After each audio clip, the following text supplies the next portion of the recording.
Olá, nosso grupo é composto pela Ariana, Igor, Jaciline e Natália Júlia, que sou eu. Vamos abordar sobre famílias de angiosperma na flora brasileira. Irei falar sobre a família Malvácea. A família Malvácea inclui 200 gêneros e mais de 400 mil espécies, amplamente encontradas nas regiões tropicais do planeta, com destaque para a América, a África e a Ásia. A família possui uma série de características que, embora não sejam exclusivas ou universais, juntos são diagnosticados como folhas, palminervas, tecidos glandular na base do cálice e em documentos nas folhas, flores e ramos ou frutos, marcante constituído por tricomas.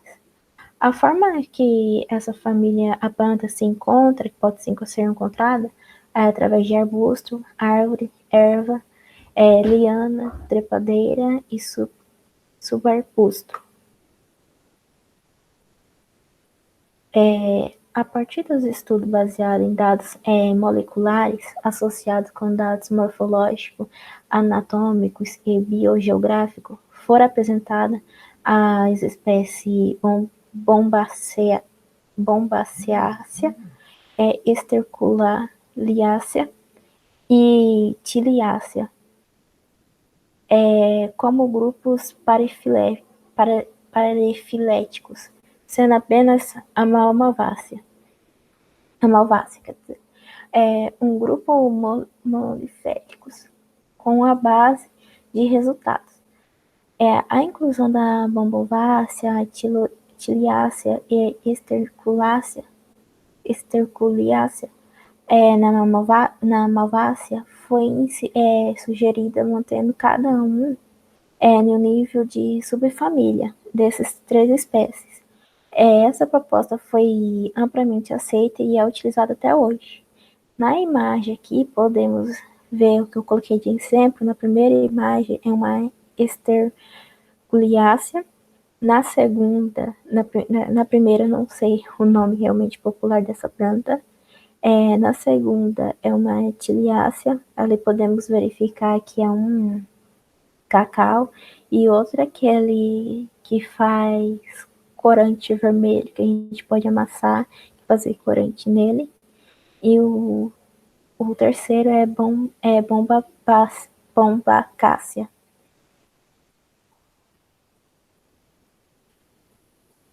A maioria das plantas dessa família apresenta folhas alternadas, simples ou compostas, a margem inteira ou cerrada, com nervuras secundárias geralmente atingindo os dentes das folhas. Também apresentam estípulas, inflorescência cimosa ou racemosa, frequentemente produzida a uma única flor, sendo as flores geralmente bem avistosas. Estando essas características dentro das mais importantes para o seu reconhecimento dessa família. Possui tecidos nequitaféricos constituídos de tricomas glandulares, situados internamente na base do cálice ou ao menos comumente nas pétalas ou no androgeniforos. Esses tecidos são especializados em secretar néctar, sendo constituído pela mistura monossacarídeos, proteína, aminoácidos e outros compostos moleculares. Essa parte dos tecidos especializados é muito importante porque ele vai servir para a gente observar como essa família é importante para a economia. Uma das características da família, das partes das plantas dela, vamos falar sobre a folha, que é pecioladas, raramente sésseis, altamente alteradas, simples e composta, como já tinha falado, palmadas com 3 a 9 folíolos, ápice geralmente agudo, com a base formato variado, a margem cerrada, às vezes inteira, a nervação palmada ou, ocasionalmente, peminervas.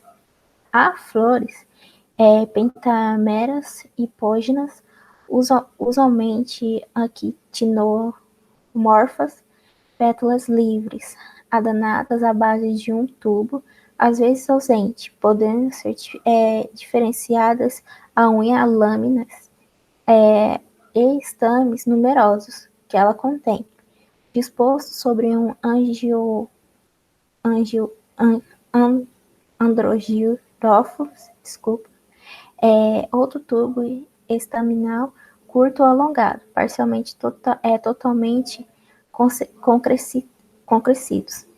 Os frutos, frequentemente cápsulas de diversas formas, loculiculas e septadas, esquizocárpicos, samaras, núculas e raramente carnosas, no caso do cacau, né? E a semente, elas são triconas ou reniformes, às vezes envolvida por pinna, ornamentalmente lisa, estriada, reticulada ou verrucosas. Aqui, a família Malvácea, ela possui vários representantes importantes para a economia. Notadamente o quiabo, que é para o consumo nosso de alimento, o algodão, o cacau, o hibisco e a malvavisco. E o hibisco e a malvavisco, elas são parecidas nessa imagem. Nessa primeira imagem é uma imagem do hibisco e na segunda imagem é uma imagem do malvavisco. Elas são diferentes, tem umas características diferentes, mas parece ser igual.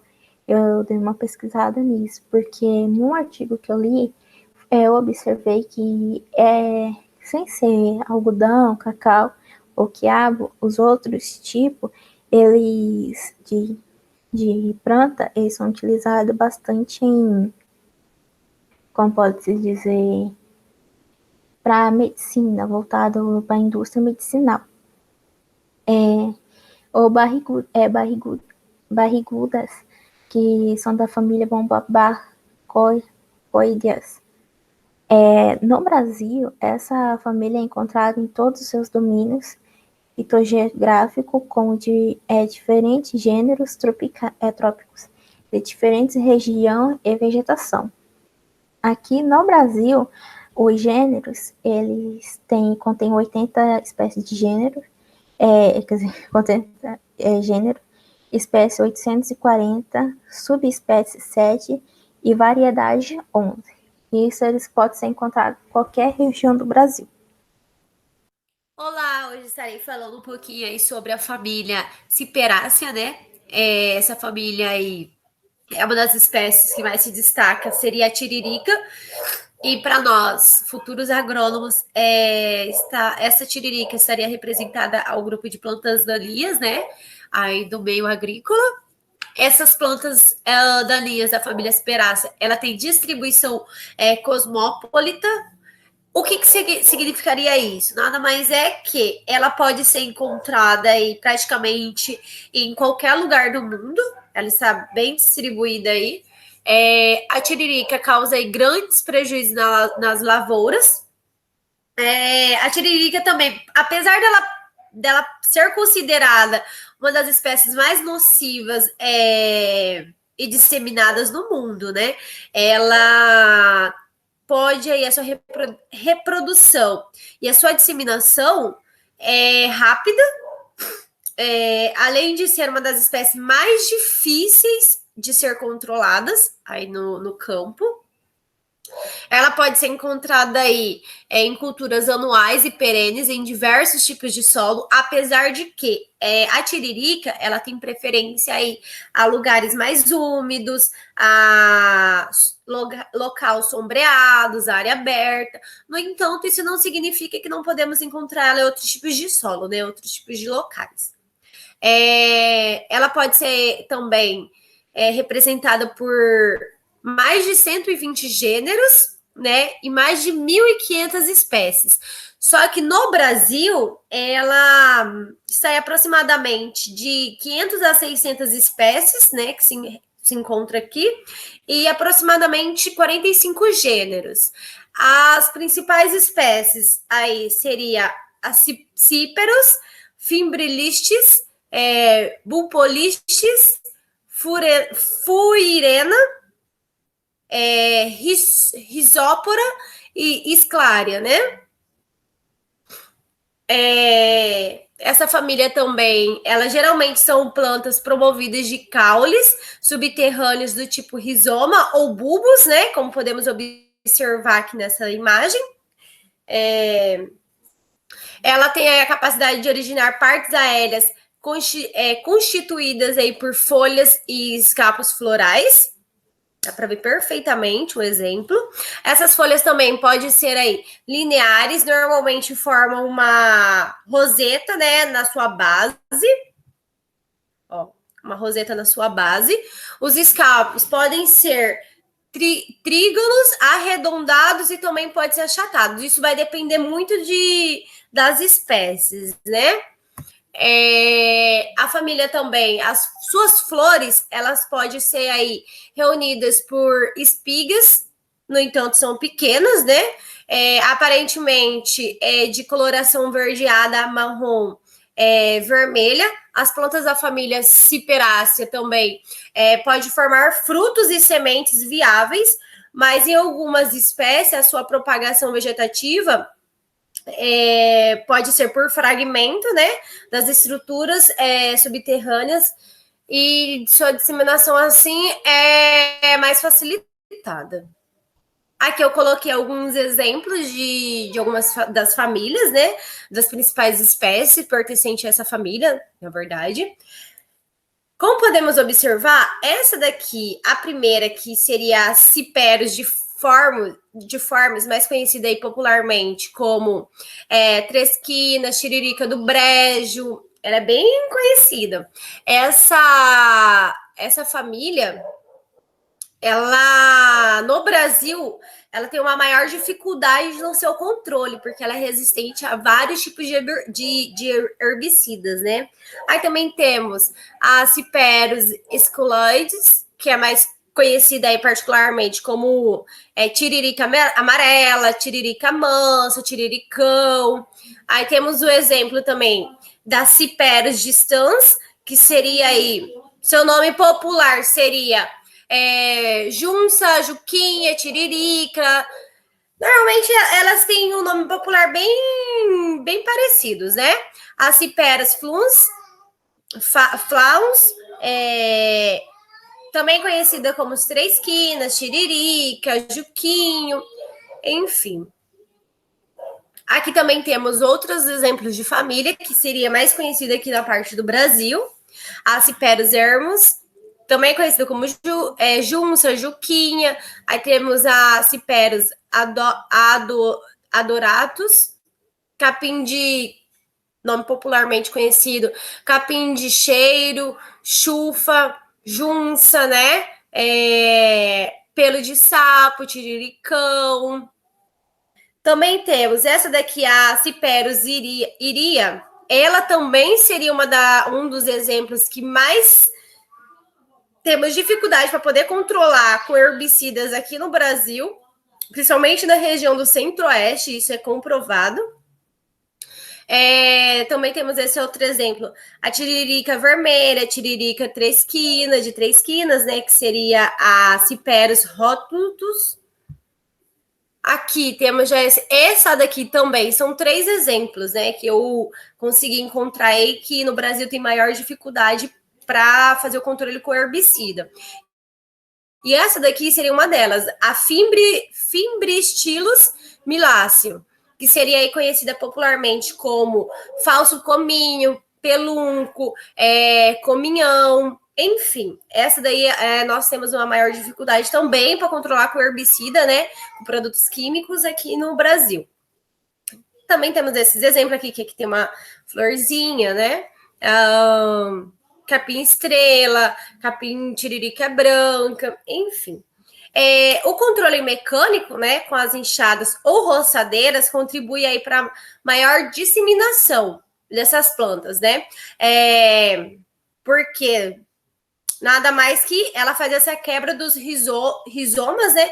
E novas plantas são geradas. Ou seja, a partir do momento que a gente bate muito dela, começa a passar roçadeira, a enxada, essa disseminação ela vai aumentar em uma maior proporção. O controle químico também é dificultado, pois os herbicidas aí precisam se translocar até a sua rede de tubérculos, ou seja, essa rede de tubérculos dela é muito mais difícil para o produto conseguir adentrar, né? Para conseguir fazer esse controle. A sua importância econômica. A tiririca, ela não é só conhecida como uma planta daninha, né? Como uma praga agrícola, digamos assim.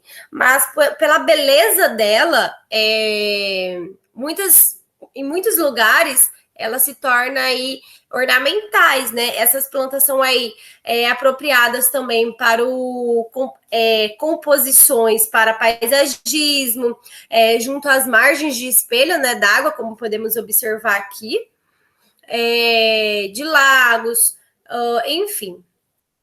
O gênero Cyperus é utilizado com mais frequência para essas plantas ornamentais. Além disso, as espécies Cyperus paparus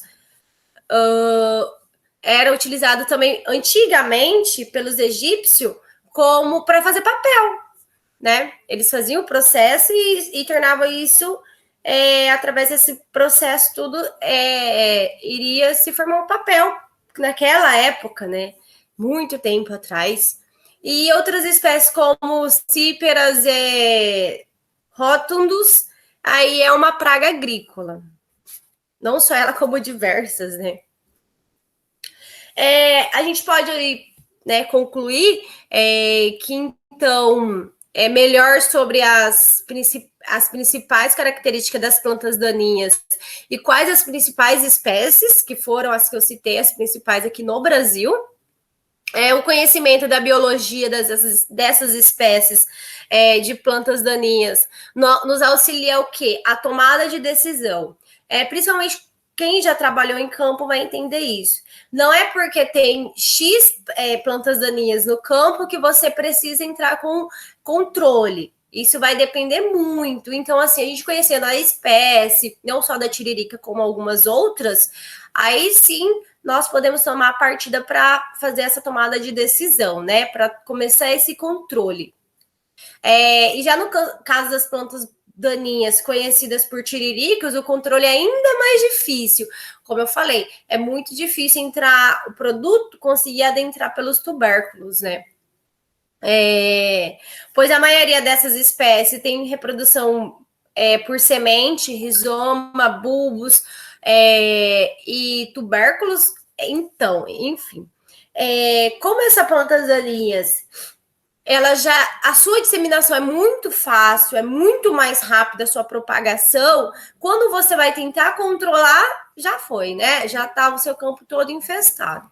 Então, assim, essa família é muito importante nesse meio agrícola nosso, principalmente para a gente estar conhecendo, para ter esse método de controle, para ter uma tomada de decisão. E claro, né, para ver como vamos conseguir fazer esse controle, como pode adentrar esse produto químico dentro dessa planta, porque ela é muito, muito difícil de controlar, e nós vemos muito isso no campo, né, quando vamos trabalhar.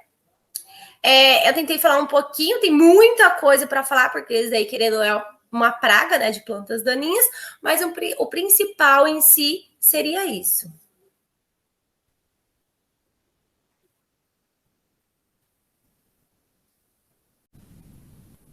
Eu vou falar sobre a família das aráceas. A sua diversidade. A família das aráceas ela comporta 3.750 espécies e 104 gêneros diferentes. No Brasil, são aproximadamente 460 espécies de 35 gêneros diferentes. A sua distribuição, ela ocorre na América tropical e do Norte, África tropical continental e sul, Eurásia temperada, Arquipélago Malaio, Madagascar e Seychelles. No Brasil, ela ocorre em todo o território nacional. Ela é considerada uma família cosmopolita. Cosmopolita, ela é um ser que pode ser encontrado em quase todo o mundo. A arácea, ela é a família mais importante da ordem dos alimatales. Os alimatales é uma ordem que contém os alimatídeos, um grupo de plantas monocotilidôneas.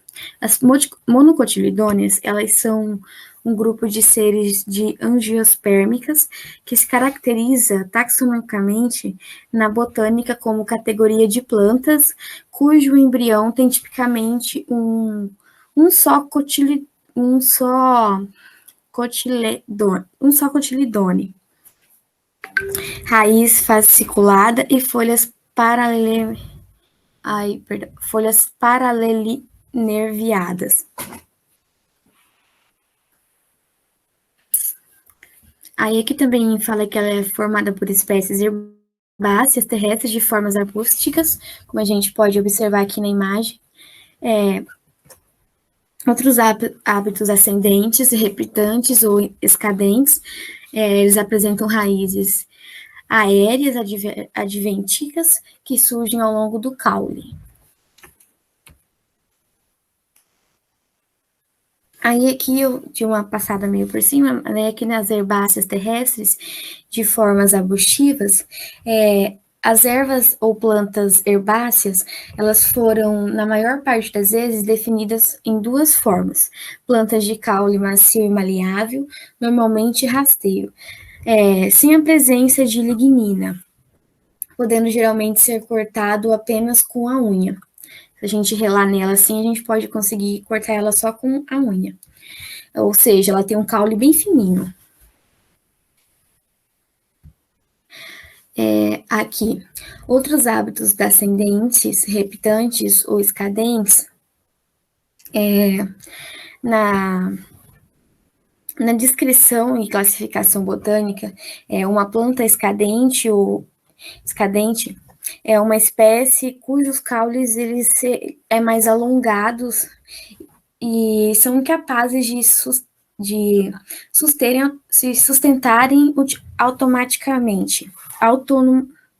autonomamente, e por isso necessitando de um apoio para se manterem ascendentes. Plantas escadentes de módulos indiferenciados que se apoiam sobre o solo são normalmente trepadeiras que apenas se apoiam no substrato sem escalar, né, sem se apoiar em algum objeto. Sendo assim, é designada simplesmente por plantas escandentes, sendo um exemplo de tipo de trepadeiras que perderam os seus órgãos de fixação.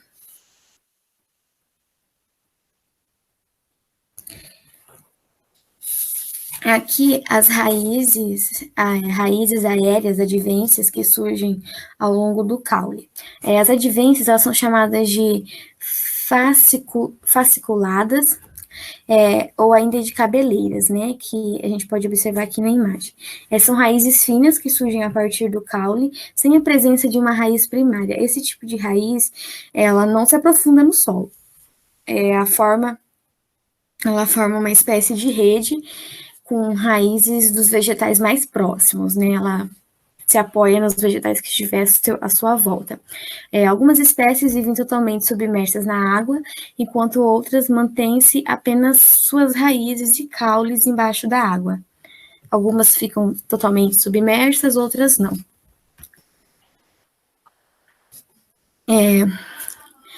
Raramente são plantas aquáticas, né? As plantas aquáticas, elas também são conhecidas como plantas hidrófilas ou hidrófitas.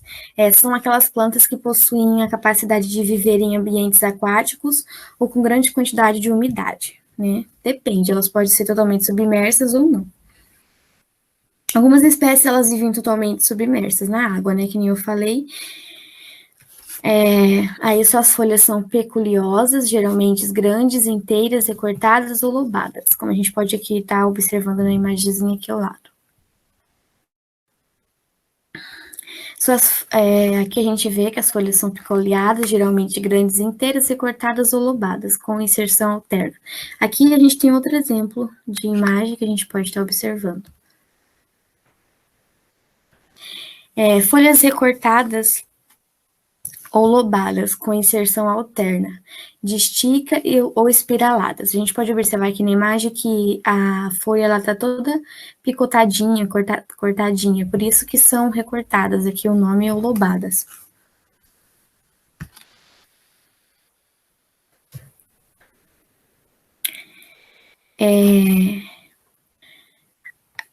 A inserção alterna de estica ou espiralada, com nervação paralenerviadas ou perniviadas.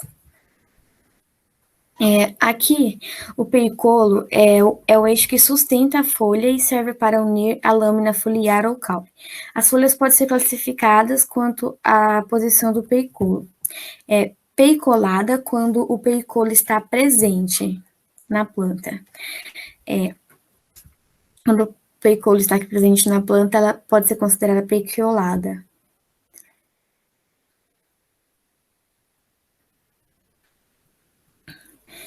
Com a inserção alterna de estica ou espiralada, com nervação paralenerviadas ou perniviadas, com perniviares.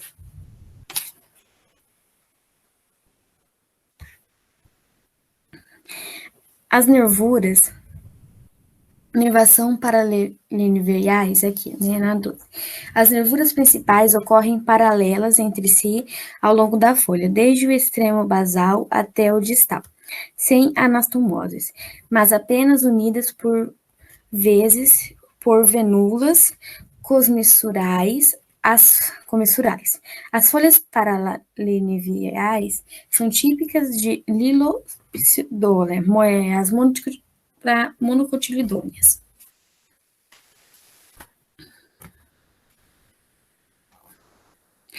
Elas são inflorescência, tipos de ápides envolvidas por bactérias espatas.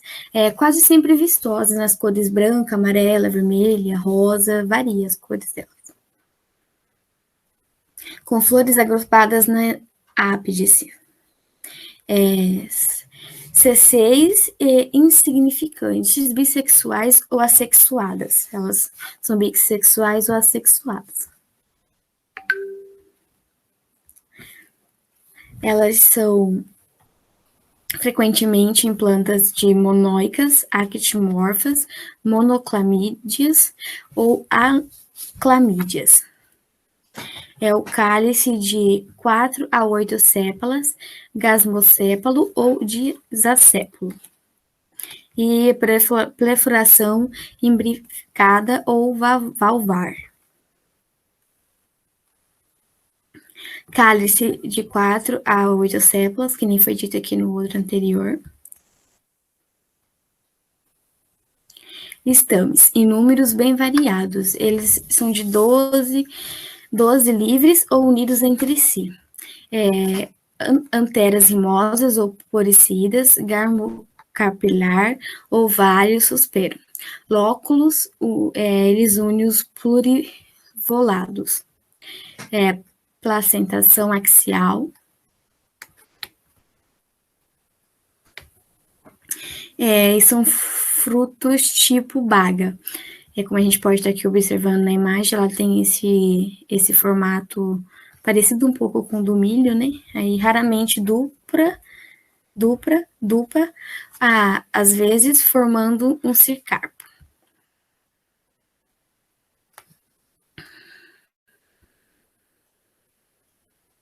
Aí aqui a gente pode estar observando aqui na imagem por dentro dela, né? Como é que é. Tem uns grãozinhos soltos aqui, como a gente pode ver, que é a fruta costela de Adão. Que é como é chamada, né? As monosteras delicosas. Aí aqui também a gente tem aquela folha que ela é picotada, que nem foi visto na primeira parte ali, né? Os estames, eles são de números bem variados, de 12 a entre si, né? A gente pode estar observando aqui.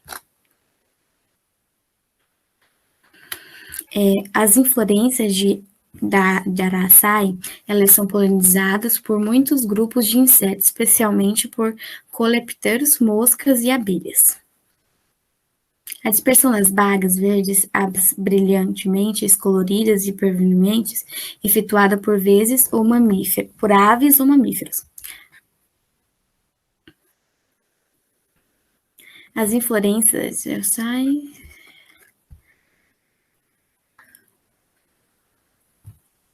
A gente pode estar observando aqui a semente de lema menor, que é uma semente bem verdinha, parecida com aquela sementinha pequenininha de ingá.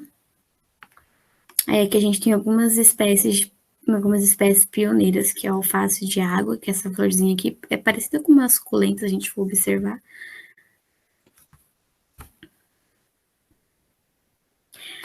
Os aspectos ecológicos, eu não encontrei espécies invasoras e não são parasitas. Os aspectos ecológicos, algumas espécies endêmicas do Brasil. Aí aqui eu coloquei algumas espécies endêmicas do Brasil, que são consideradas endêmicas em todo o estado do Espírito Santo. É endêmica da ilha de Alcatraz, a Turim. Aí aqui é a Alturium navaculis, é endêmica da estação ecológica Jurié, do município de Peruíbe. Aí aqui a gente tem mais uns exemplos de espécies endêmicas do Brasil. As espécies ocorrendo em florestas baixas de altitude sobre a serrapilheira, em locais úmidos e ensolarados, até o momento endêmica da Serra da Botânica. Aqui a gente tem outros exemplos também para identificar. Eu peguei vários exemplos de vários lugares para a gente ter uma melhor observação. As espécies de ocorrências aqui em Aturium unense, elas de ocorrência em Mata Atlântica da Costa Baixa, até o momento endêmica do estado de São Paulo.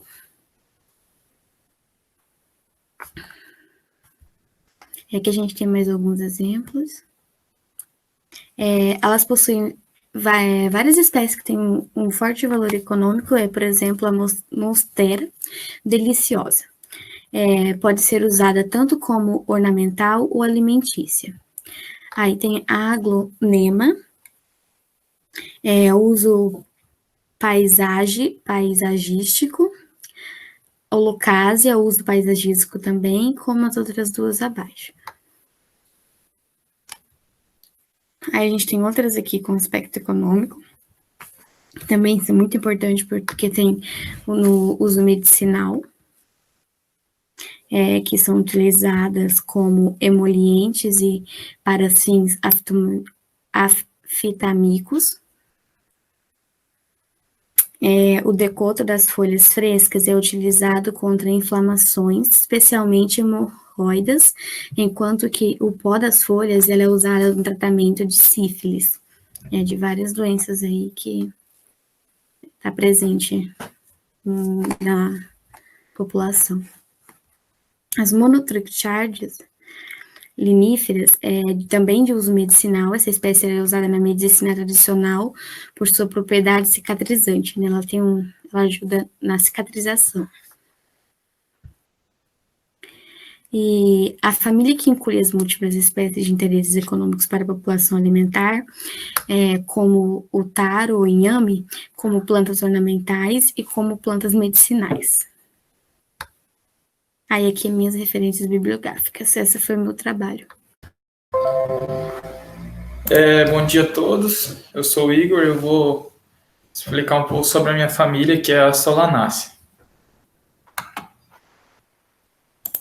Bom, a família Solanácea, ela inclui árvores pequenas, arbustos, trepadeiras, possui glabros com pelos simples, ramificados, estrelados. As folhas são simples, alternas, opostas às vezes, e elas têm tamanhos diferentes. com margem inteira ou não e sem estípulas. A inflorescência dela pode ser a cimeira e auxiliar com flores solidárias. As flores são pequenas, vistosas e geralmente perfeitas ou unissexuadas. O fruto dela é um tipo de baga. Pode ser cápsula ou também uma drupa. Esse gênero Solano é um dos gêneros mais ricos entre as angiospermas, com muita diversidade no mundo. Ela é uma família com plantas e com flor, né? Do grupo das dicotiledôneas. Apresenta subarbustos, plantas herbáceas, árvores, né? Pode ser bienais ou perenes, decumbentes, e apresenta em todos os continentes. O único que não apresenta, com exceção, no continente da Antártica. Esse gênero Solano, ele apresenta espécies de grandes valores econômicos. No Brasil, o gênero Solano, ele está representado por 283 espécies aceitas e 138 endêmicas. E um dos principais pontos com maior diversidade dessas espécies é o bioma da Mata Atlântica, com bastante diversidade do gênero. Ele é um grupo também que se destaca, como eu falei, pela importância econômica, tendo várias plantas com valor econômico para a alimentação humana, como a batata inglesa, o tomate e a berinjela, um dos principais no caso. Os representantes do gênero Solano também são conhecidos por produzir alcaloides e esteroidais. Apresentam uma grande variedade de saponinas e glicocalcaloides. Aqui a diversidade da família, está distribuída em 90 gêneros e cerca de 3.000 espécies. O gênero Solano, como diz aí, ele está contendo quase metade do total de todas as espécies. Então, ele é um gênero muito grande dentro da família da Solanácea, né? Ele é um dos principais, que é o Solano. Aqui, nesse mapinha, podem ver que, conforme a legenda, a parte que está em amarelo é onde contém maior concentração do gênero Solano, né? E aonde vai tendo menos aqui e vai tendo os pontos vermelhados é onde se encontra menos espécie. Então, essa área aqui contém muita espécie do gênero Solano, né? Aqui também são os países que elas se encontram, como Brasil, Paraguai, né? Está dividido, esses pontos vermelhos aqui são onde tem maior concentração dela também. Podem ver que tem bastante aqui no Brasil, ó. Aqui a polinização dela, essa aí eu peguei um exemplo, por exemplo, da Márquia, e um dos principais polinizadores dela é o beija-flor, né? E a polinização dela ocorre por insetos, né? E também a dispersão por animais. Esse exemplo aí da Márquia, elas vão crescendo em ninhos de formigas e depois emitem raiz até o chão, né? Onde passa a desenvolver hábito hemiepifítico. Esse aí é o beija-flor, que é um dos principais polinizadores dessa espécie, que é a Márquia. Aqui é o gênero Solano de flores e frutos. Essas imagens eu tirei do site Flora do Brasil. É um site que tem muitas informações para quem tiver interesse, né? As flores variam de pequenas e grandes, perfeitas, unissexuais e simetria radial ou bilateral. O cálice delas apresenta 4, os 5 lobos valvados, o corola com 5 lobos, e os estames podem ser de 2 ou a 4 estames por flor, com filamento adenado, na base de tudo corola. O gineceu delas apresenta 2 a 5 carpelos unidos com o ovário, né? E bilocular. O ovário dela é súpero, com estilete, né? Um ovário por cada lóculo, e o fruto dela, como eu falei anteriormente, pode ser baga, né? E drupa. Aqui eu peguei 3 exemplos. Essa primeira imagem é o Solano cedineriano, essa é a primeira imagem. O segundo é o Solano fulvidum, é a segunda imagem. E essa terceira é o Solano clinitum. Essas 3 imagens aqui são das espécies Solano, que foram retiradas são do gênero Solano, desculpa, da família Solanaceae, que foram retirados do site Flora do Brasil. Aqui as regiões brasileiras, onde também se encontra maior quantidade de Solanaceae, não só do gênero Solano, como outros gêneros também. Aqui na Amazônia, pode ver aqui no Mato Grosso, aqui no Brasil, tem uma variedade, bastante variedade na Amazônia e no Cerrado. Pode ver que está em rosa o Cerrado e o verde aqui é a Amazônia. Mas também temos outras partes como a Mata Atlântica, a Caatinga, os Pampas e também no Pantanal, aqui uma certa quantidade, né? Aqui são os aspectos econômicos dessa família, né, do gênero Solano.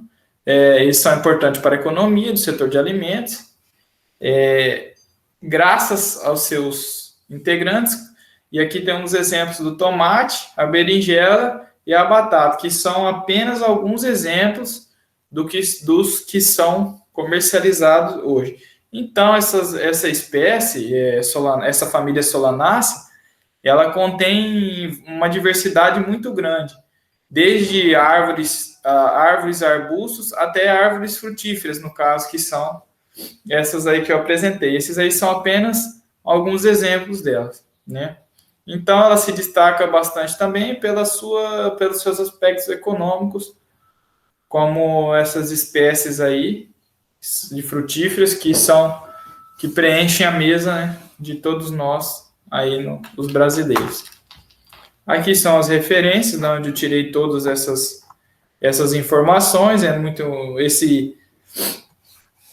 Esse artigo do Ribeiro aqui, da Flora da Reserva, em Manaus, é muito, muito interessante, tem muitas informações. Flora do Brasil, trópicos.org também, InfoEscola, Cielo também, e esse aqui foi as imagens, BR Imagens Circe, no Yahoo.